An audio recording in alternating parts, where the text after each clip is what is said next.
Happy new year 2026। জানি ভিডিওটা late করে আপলোড করতেছি, বাট কিছু করার নাই। ভিডিওটা আমার অনেক স্পেশাল একটা ভিডিও। ছোটবেলা থেকে আমার একটা স্বপ্ন ছিল যে আমি ক্রিসমাস এবং নিউ ইয়ারটা নিউ ইয়র্ক শহরে সেলিব্রেট করব। বাট হয়তো আমার ওই স্বপ্নটা এখন অব্দি পূরণ হয় নাই, কিন্তু এটা একটা ইচ্ছা ছিল যে আমি ফ্রেন্ড সার্কেল নিয়ে সারা রাত হ্যাং আউট করবো, অ্যান্ড দেন কনসার্ট এনজয় করব, আতশবাজি দেখবো। লিটারালি সারাটা রাত আমি বাইরে স্পেন্ড করব। এটা নিয়ে চারটা নিউ ইয়ার আমি ইতালিতে সেলিব্রেট করতেছি। প্ল্যান ছিল 12টার দিকে আমরা সিটি সেন্টারে থাকবো, যেখানে বেসিক্যালি আমরা এখন যাচ্ছি। বাট আনফর্চুনেটলি 10টা থেকে আমরা বাসের জন্য ওয়েট করতে করতে করতে করতে যেই বাসেই আসে সবটাই থাকে ফুল। সো আর কোনো বাসে উঠতে পারি নাই। দেন এক পর্যায়ে বাধ্য হলাম যে আমরা হেঁটে হেঁটে যাব সিটি সেন্টারে। আর এই সিটি সেন্টার, আমরা এখনো ঢুকতেই পারতেছি না। অ্যান্ড তার মধ্যে ঠিক 11টা বেজে 59 বেজে গেছে। আর এত ভিড়ের মধ্যে ঢোকা সম্ভবও ছিল না ঠিক মাঝখানে। সো আমরা যেই কারণে গেছিলাম বেসিক্যালি আতশবাজি দেখার জন্য। এই বছর কোনো আতশবাজি হয় নাই। গত বছর প্রচুর আতশবাজি হয়েছে, বাট এই বছর গভর্নমেন্ট বলছে যে কোনো আতশবাজি হবে না। তারপরেও অনেকেই আতশবাজি নিয়ে খেলাধুলা করতেছিল এই ভিড়ের মাঝখানে। সবশেষে মেন প্রবলেম হচ্ছিল এই ভিড়। দেখতে পাচ্ছ কি পরিমাণ মানুষ, মনে হচ্ছে যে পাদোয়া শহরের সকল মানুষ চলে আসছে। শুধু তাই না, আশেপাশে ছোট ছোট এরিয়াতে যারা থাকে শহর থেকে একটু দূরে, তারাও চলে আসছে এখানে সেলিব্রেট করার জন্য। আতশবাজির পরে আসে বিশাল বড় কনসার্ট, যে কারণে আমরা সিটি সেন্টারে আসছি। অ্যান্ড সেই কনসার্টে যাইতে হইলে এই ভিড় টপকায় যাইতে হবে, বুঝতেই পারতেছো। ভীষণ চ্যালেঞ্জিং একটা ব্যাপার। সো আমি তো সবাইকে টপকায় চিপা চাপা দিয়ে সামনে আগায় যাচ্ছিলাম, কিন্তু আমার ফ্রেন্ড সার্কেলরা বারবার পিছনে পড়ে যাচ্ছিল। সো আমি একটু সামনে যাই, গিয়ে থামি, দেন পেছনে তাকাই দেখি ওরা নাই। কি একটা অবস্থা! তোমাদেরকে যে বারবার বলি যে বিদেশে আসো পড়াশোনা করতে, বিদেশে আসলে শুধু পড়াশোনা করতে আসে না মানুষ। এখানে মানুষ আছে নতুন একটা সংস্কৃতি শেখার জন্য, নতুন একটা লাইফ শুরু করার জন্য। হয়তো বাংলাদেশে তোমার লাইফটা খুব ভালো যাচ্ছে না, বাট এখানে এসে তুমি চাইলে একটা নতুন লাইফ শুরু করতে পারবা, একটা নতুন আইডেন্টিটি ক্রিয়েট করতে পারবা। দেখো, এত মানুষের ভিড়, এত এত মানুষ এনজয় করতেছে, ছবি তুলতেছে, ভিডিও করতেছে, কনসার্ট এনজয় করতেছে। আশেপাশে পুলিশের অভাব নাই। তুমি কি জানো এই জায়গাটা কতটা নিরাপদ?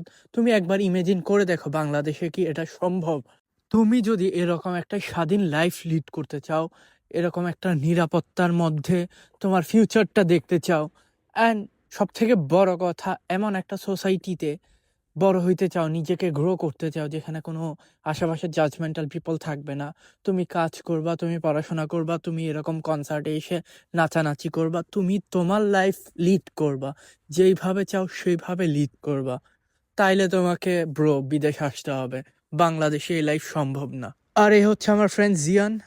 কনসার্টে আসার আগে অনেক এক্সাইটেড ছিল, আর এখন মনমরা হয়ে গেছে। আর বাদ বাকিরা নাচানাচি করতেছে। সো এখন ইতালিয়ান গান বাজতেছিল, যেটা আমরা বুঝতেছিলাম না, বাট প্রিটেন্ড করতেছিলাম যে আমরা হ্যাঁ সব বুঝি আর এনজয় করতেছি।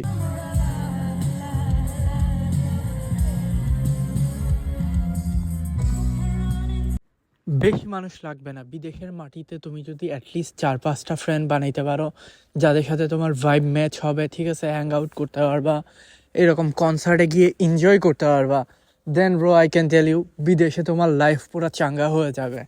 ভিডিওটা যদি তুমি এত দূর দেখে থাকো, তাহলে তোমাকে অনেক অনেক ধন্যবাদ। অ্যান্ড তোমার কাছে আমি একটা প্রশ্ন জানতে চাই, যে তুমি যদি এই মুহূর্তে এই সিচুয়েশনে থাকতা, তাইলে তুমি কি করতে? ভাই ব্রাদারদের নাচানাচিতে তো ক্যামেরা সামলায় রাখা কঠিন হয়ে যাচ্ছে, বাট জায়গাটা অনেক এনজয়েবল ছিল। সবাই পুরা লিটারালি এই মোমেন্টে নাচানাচি করতেছিল, কেউ কন্ট্রোলে ছিল না।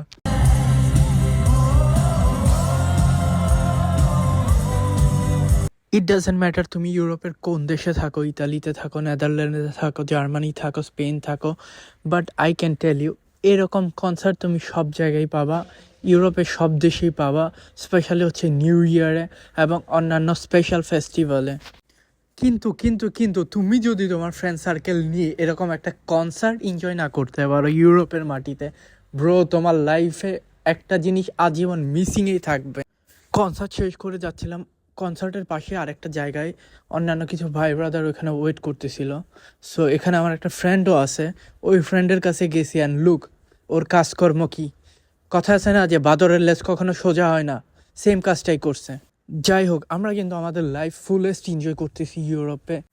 নাও কমেন্টে জানাও যে তুমি এই নিউ ইয়ারে কি করছো, আমাদের মতো কনসার্ট এনজয় করছো, নাকি এরকম আইস স্কেটিং করছো, নাকি ঘরে বসে বসে জাস্ট শুধু টিভি দেখে রাত পার করছো, নাকি জাস্ট শুধু নেটফ্লিক্স দেখে চিল করছো।